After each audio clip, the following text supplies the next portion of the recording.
हाँ दोस्तों, यूट्यूब में आपका स्वागत है। मैं हूं आपका दोस्त राजू कुमार।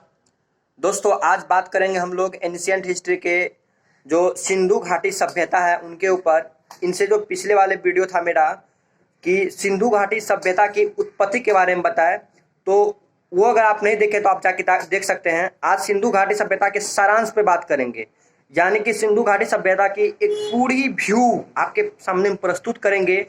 आप इस पूरे व्यू से आप एग्जाम में बहुत अच्छे तरीक़ा से आप लिख सकते हैं। अगर पार्ट फर्स्ट ईयर के एग्जाम आप दे रहे हैं तो उसमें एंशिएंट हिस्ट्री प्लस इंग्लैंड की हिस्ट्री होती है, तो आप एंशिएंट हिस्ट्री को बहुत अच्छे तरीके से सिंधु घाटी सभ्यता के क्वेश्चन को आप लिख पाइएगा सिर्फ व्यू देख करके। और जो अन्य कॉम्पिटिटिव स्टूडेंट है जैसे कि बीपीएससी के, एसएससी के, रेलवे के, बैंकिंग के, वो सभी स्टूडेंट को लिए भी डायरेक्ट बेनिफिट मिलेगा। जो हम अभी बताएंगे व्यू आउट व्यू बताएंगे उनके, और जो एक लाइन बाउंड्री बताएंगे उनके बारे में, उनसे हूबहू क्वेश्चन देखने को मिलेगा आपको एग्जाम में। बहुत ही प्रॉफिट मिलेगा आपको। आप इस वीडियो को स्किप नहीं कीजिएगा, अच्छे तरीके से देखिएगा और आपको इजीली एकदम आसानी से याद हो जाएगा, आपको इजीली याद हो जाएगा आपको। दोस्तों, हम सिंधु घाटी सभ्यता की बात करें, इसका जो कार्बन डेटिंग मेथड से जो इसका टाइम पीरियड निकाला गया था वो था 2500 ईसा पूर्व से 1750 ईसा पूर्व।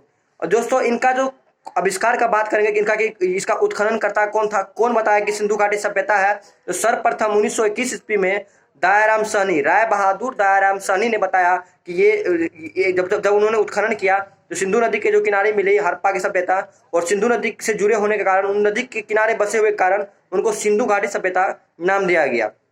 दोस्तों, अब सिंधु घाटी सभ्यता के हम लोग आकार जान ले। उनकी जो आकार था एक त्रिभुजाकार शेप में था, ऐसे शेप में था, ट्रायंगल शेप में था। और इनका जो दोस्तों अगर हम देख ले कि ये त्रिभुजाकार शेप में भी कैसा सभ्यता था, एक नगरी सभ्यता था। एक नगर, जैसे कि एक पूरा नगर नियोजित थी, एकदम सिस्टमेटिक ढंग से सब कुछ था। तो सबसे अगर खासियत पूछेगा कि सिंधु घाटी सभ्यता की सबसे बड़ी खासियत क्या थी, इनकी सबसे बड़ा विशेषता क्या था, तो वो नगर नियोजन को लेके सिंधु घाटी सभ्यता काफी पॉपुलर रहे। उस टाइम की सभ्यता में सबसे विकसित सभ्यता, क्योंकि जो इनके समकालीन सभ्यता थे, मिस्र की सभ्यता, दजला फरात नदी किनारे की सभ्यता, या चीन की सभ्यता, मेसोपोटामिया की सभ्यता, सीरिया की सभ्यता, जो भी सभ्यता रहे इनके समकालीन, उनके कंपेयर में, सभी सभ्यता के कंपेयर में सिंधु घाटी की सभ्यता काफी विकसित रही और काफी मतलब कि उन्नति इनकी अच्छी देखने को मिला, और सबसे सुव्यवस्थित और नियोजित ढंग से इन सभ्यता को बनाया गया था।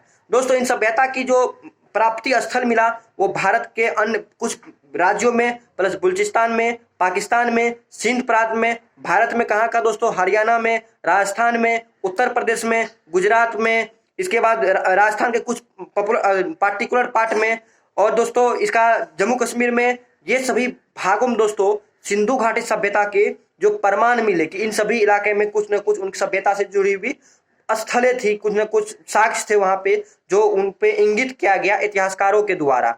सिंधु घाटी सभ्यता एक नगर नियोजित सभ्यता थी, और वहां पे घरों की अगर विशेषता की बात करें, उनके घर जो किस पद्धति पे बनी हुई थी, उन्होंने घर बनाने के लिए दोस्तों ग्रिड पद्धति का उन्होंने उपयोग किया था। ग्रिड पद्धति याद रखिएगा, ग्रिड पद्धति।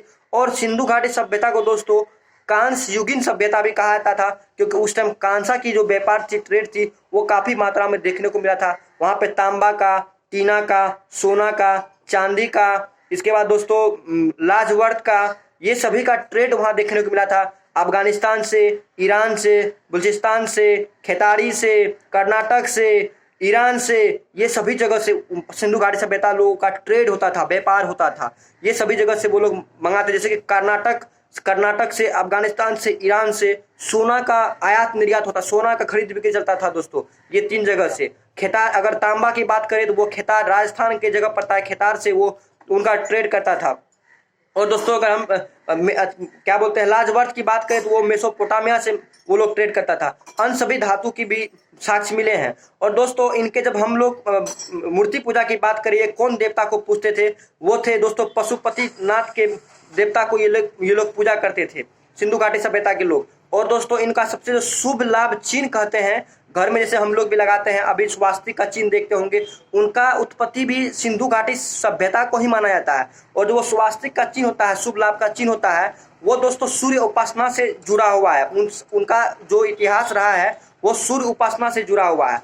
और दोस्तों सिंधु घाटी सभ्यता से हम बात करें और इनकी जो क्या कहे, एक कहीं भी समानता पाया गया, लेकिन एक जगह था मोहनजोदारो, जहाँ पे कि कुछ विषमताएं देखने को मिली है। जो ऊपर कास्ट के लोग थे, अपर कास्ट के लोग एक ऊपर किले में रहते थे और नीचे को लोअर, वहीं पे एक देखने को मिला है विषमताएं। बाद बाकी सभी जगह समान आकृति के समान तरीके से रहते थे। यहाँ कोई उतनी ज्यादा मंदिर की साक्ष्य नहीं मिली है। कोई पुजारी का जो होता था ना कि ऊंच नीच का भेदभाव, उतना बहुत कम देखने को दोस्तों मिला है। यहाँ पे कांस युक्त मूर्तियां भी मिली है, जो कि पेड़ से एक पौधा को दिखाया है। तो मातृ देवी की पूजा की स्टार्टिंग दोस्तों अगर कहा जाए तो इस सिंधु घाटी सभ्यता से ही, क्योंकि सिंधु घाटी सभ्यता में मातृशक्ति को काफी शीर्ष पर रखा गया था उस टाइम में। और सिंधु घाटी सभ्यता की दोस्तों हम बात करें सबसे पीक पॉइंट पे, तो वो 2500 से स्टार्ट हुआ और 1700 के आसपास इनका पतन हो गया था। इनका पतन का कारण दोस्तों था, बहुत सारे कारण है, लेकिन सबसे प्रामाणिक कारण इसका बाढ़ माना जाता है। क्योंकि ऐसा कहा था कि सिंधु घाटी सभ्यता में जब बाढ़ आया था तो ये जो एक सभ्यता थी, बाढ़ के कारण ये दह गया, पानी में बह गया और सभ्यता का विनाश हो गया। किसी इतिहास का कहना है कि सुखाड़ आ गया था, सिंधु घाटी सभ्यता की जो पानी का बहाव था दोस्तों वो अपने दूसरे दिशा में मोड़ ले लिया था, जिस कारण से इन लोगों को भूखमरी आ गया और इन लोगों का डेथ हो गया, मतलब सभ्यता का डेथ हो गया।